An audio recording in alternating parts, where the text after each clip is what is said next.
those who were dead were resurrected. पिता परमेश्वर हम धन्यवाद करते हैं और कहते हैं पिता परमेश्वर आप बढ़ें और हम घटें। पिता परमेश्वर हर एक देखने वाले को, हर एक सुनने वाले को पिता परमेश्वर हम आपके सामने लेके आते हैं और कहते हैं पिता परमेश्वर आप बढ़ें और हम घटें, यीशु मसीह के नाम से। आमीन, आमीन, आमीन। तो परमेश्वर का वचन आज से 2 दिन पहले क्या था? आज एक क्वेश्चन आता है, फ्राइडे था, तो वो एक कैसा फ्राइडे था? उस फ्राइडे को यीशु मसीह को क्रूस पे बलिदान किया गया था, क्रूस पे चढ़ा दिया गया था कि यीशु को, ये सोचिए जब उससे पहले उसके ऊपर कितने कोड़े पड़े, कितनी ताड़ना दी गई, उसको कितना कष्ट दिया गया, लेकिन वो आपके और हमारे लिए क्रूस पे चढ़ा। और आज के दिन, और जो वो कहता था ना तीसरे रोज, तो वो दिन आज है। और वो दिन आज है कि आज के दिन वो उस कब्र में से निकल आया। अगर हम मत्ती 28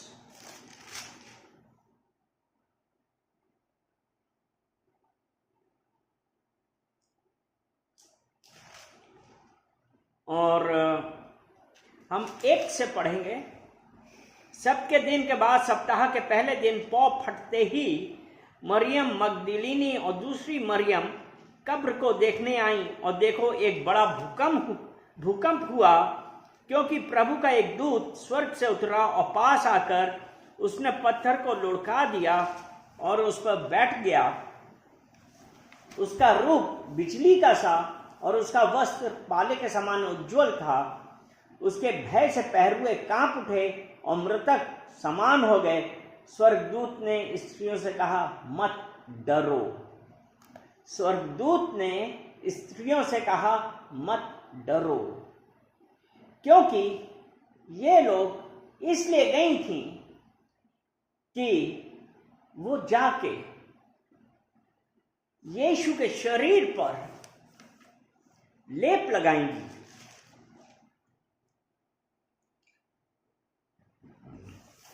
कि यीशु के शरीर पे जाके उनको लेप लगाना था। और वहां पे जब उन्होंने क्या देखा, उनके दिमाग में एक यही बात थी कि वो पत्थर कौन लुढ़काएगा, पत्थर कौन हटाएगा।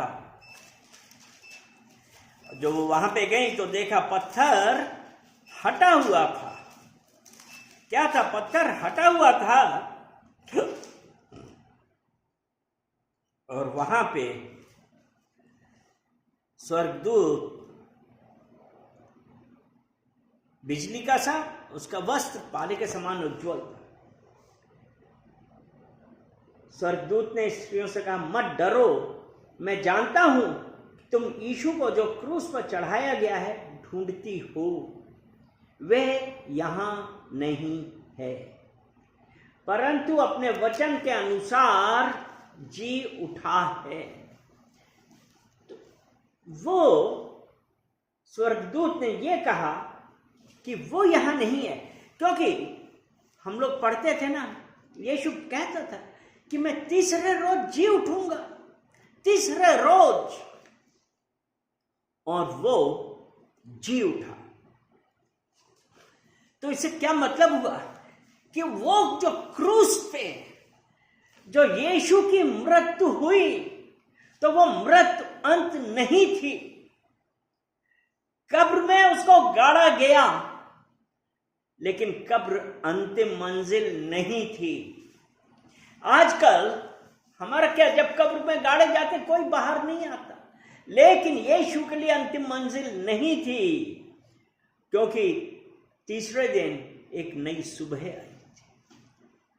तीसरे दिन एक नई सुबह आई और परमेश्वर का जो वचन है,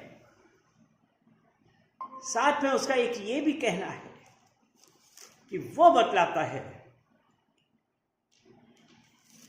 कि हम लोग जो मसीही में मरे हैं उनका भी पुनरुत्थान होगा। इसीलिए भजन संहिता 118 उसके 17 में यही तो कहा है, मैं मरूंगा नहीं वरन जीऊंगा। यानी कि दो I am dead but I live. लोग वो कहेंगे, लेकिन मुझे पता है पुनरुत्थान के दिन मैं जी उठूंगा, क्योंकि मत्ती 28 में यही कहा है, वे यहां नहीं है, वो जी उठा है। जहां मनुष्य हार मान लेता है वहां परमेश्वर नई शुरुआत करता है। तो आज हमको क्या करना है? आज हमारे जीवन में कोई भी ऐसी चीज है जिससे हम हार मान चुके हैं, तो हमको आज डिक्लेयर करना है। आज हमको डिक्लेयर करना है कि हमारा पुनरुत्थान हो गया है, नया जन्म हो गया है। वो परमेश्वर आज आपसे और हमसे एक यही बात कह रहा है कि हमारा पुनरुत्थान हो गया है, क्योंकि आज एक नई शुरुआत है। आप जिस चीज के लिए थे, बस आप यही कहिए कि कब्र अंतिम मंजिल नहीं, कब्र अंतिम मंजिल नहीं। जहां आपको लग रहा है कि अब हमारे जीवन में कुछ नहीं बचा, वहां यीशु ने आज आपको याद दिलाई है कि ये कब्र अंतिम मंजिल नहीं है। लोग ने कहा अंत हो गया, लेकिन यीशु ने कहा शुरुआत मैं हूं, जीवन देने वाला मैं हूं। हालेलुया। और पुनरुत्थान परमेश्वर की शक्ति और सामर्थ्य का जीवित प्रमाण है। पुनरुत्थान परमेश्वर की शक्ति और सामर्थ्य का जीवित प्रमाण है। शैतान ने तो सोचा, शैतान ने क्या सोचा था? क्रूस पर सब खत्म हो गया, क्योंकि उन लोगों का यही प्लान था। आज एक अगर आदमियों के मनुष्यों के विचार से सोचा जाए तो हम क्या सोचते हैं कि जो क्रूस पे मर गया वो मर गया। और शैतान ने यही सोचा कि क्रूस पर सब खत्म हो गया। लोगों ने सोचा सब खत्म हो गया, शिष्यों के दिल टूट गए, उनकी आशा टूट गई थी। उन्होंने कहा कुछ नहीं बचा, कुछ नहीं बचा। और लोगों का यही था, लोगों का एक यही था कि अब क्या होगा,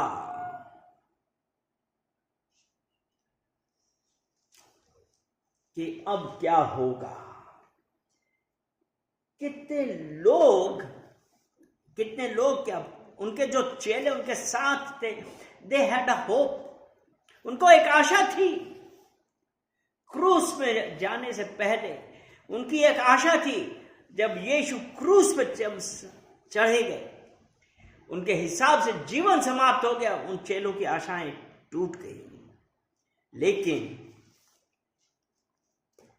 यीशु कब्र में गए, यीशु कब्र में गए, लेकिन आपके और मेरे लिए जीवन बन के बाहर आए। हालेलुया।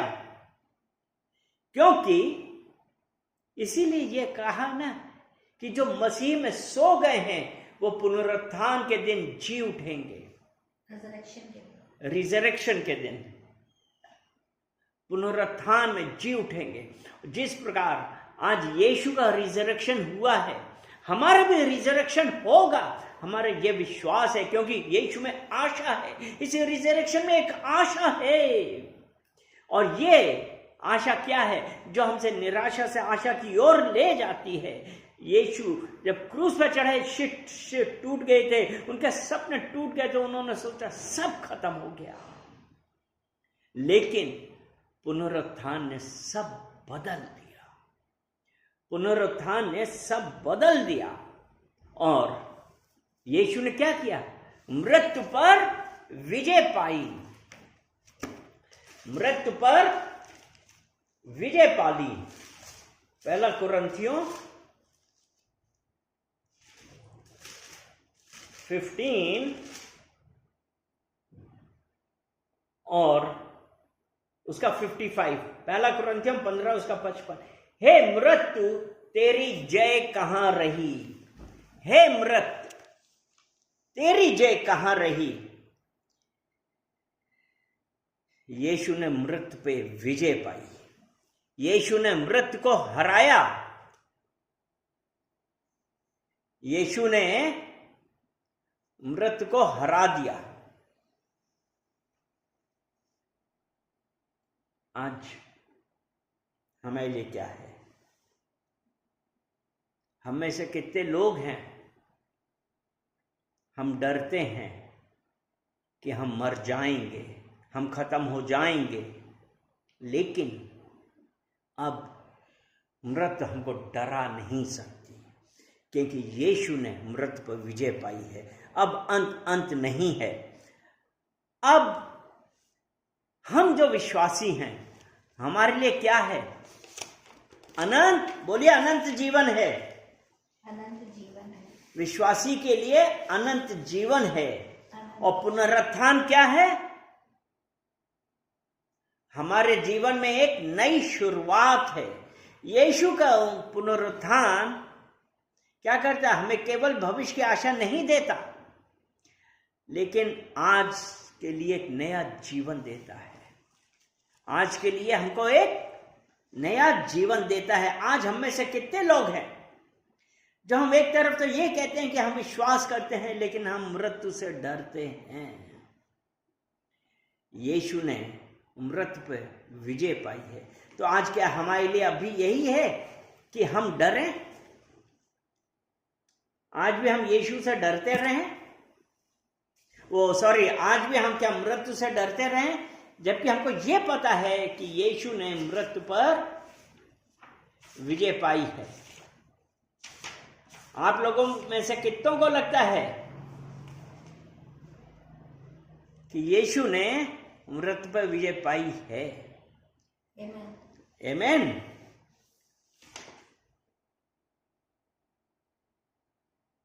और यीशु मसीह जब आया तो हमारे उद्धार के लिए आया था।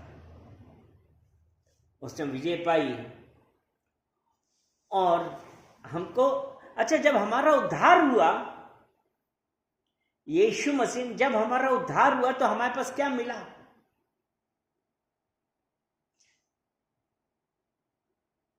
हमारा अनंत जीवन आया। अनंत जीवन आया, यानी कि मृत्यु का हमको कोई भय नहीं है। मैं मरूंगा नहीं, वरन जीऊंगा। और पुनरुत्थान के दिन, on the day of resurrection, मैं जी उठूंगा। तो आज एक मसीही होने के नाते हमारे लिए सबसे जरूरी बात यह है कि हम ये जाने कि हम परमेश्वर के राज में क्या हैं। क्योंकि यीशु मसीह ने मृत्यु पर विजय पाई, और जो वो खाली कब्र है, जो खाली कब्र है, वो हमको क्या कहती है? आज के लिए बल दे रही है, giving us strength for today. आज के लिए उसने हमको बल दिया है और भविष्य के लिए आशा। आज के लिए स्ट्रेंथ और भविष्य के लिए आशा है। हालेलुया। कब्र खाली है और आज हमको क्या करना है? उस खाली कब्र के ऊपर हमको सेलिब्रेट करना और कहना है कि Jesus is alive, Jesus is alive. Yeshu ने मृत्यु पर विजय पाई, इसलिए मृत्यु हमारे ऊपर राज नहीं कर सकती है। और जो खाली टूम्ब है, खाली कब्र है, एक दिखाती है कि यीशु के पुनरुत्थान हमको मृत्यु के ऊपर टू सेलिब्रेट डेथ, मृत्यु के ऊपर विजय पाने के लिए हमको उसने हमको बल दिया है, और वो समय भी आएगा जब हम परमेश्वर के सम्मुख होंगे, परमेश्वर के साथ होंगे, और वो खाली कब्र इस बात का प्रमाण है कि परमेश्वर जीवन और मृत्यु के बीच चल रहा है। वो है मृत्यु, जीवन और मृत्यु के बीच में, और परमेश्वर का पुनरुत्थान हम सबके बीच में एक वेग से निकल रहा है। तो आज जरूरत इस बात की है कि हम ये जानें कि यीशु मसीह ने हमारे लिए, आपके लिए मृत्यु को जीत लिया है। इसलिए आज हम डिक्लेयर करते हैं कि कब्र खाली है, यीशु हमारे दिलों में जिंदा है, उसका पुनरुत्थान हुआ है, हमारा भी पुनरुत्थान होगा। आमीन, हालेलुया, परमेश्वर की महिमा हो, हालेलुया। पिता परमेश्वर, हम धन्यवाद देते हैं आज के दिन के लिए और दिस मैसेज ऑफ रिजरेक्शन। पिता परमेश्वर, हम धन्यवाद करते हैं, एक एक जन को आपको कमिट करते हैं और कहते हैं पिता परमेश्वर हैव योर वे, एक एक जन के लिए। पिता परमेश्वर, हर वो चीज़ जिसकी वजह से इनको लग रहा कि कुछ नहीं है, लेकिन पिता परमेश्वर आपने उन सब के ऊपर विजय पा ली है, उन सब के ऊपर विजय पाई है। हम धन्यवाद करते हैं, एक एक जन को हम आपको कमिट करते हैं और कहते हैं पिता परमेश्वर आप बढ़ें और हम घटें, यीशु मसीह के नाम से। आमीन, आमीन, आमीन।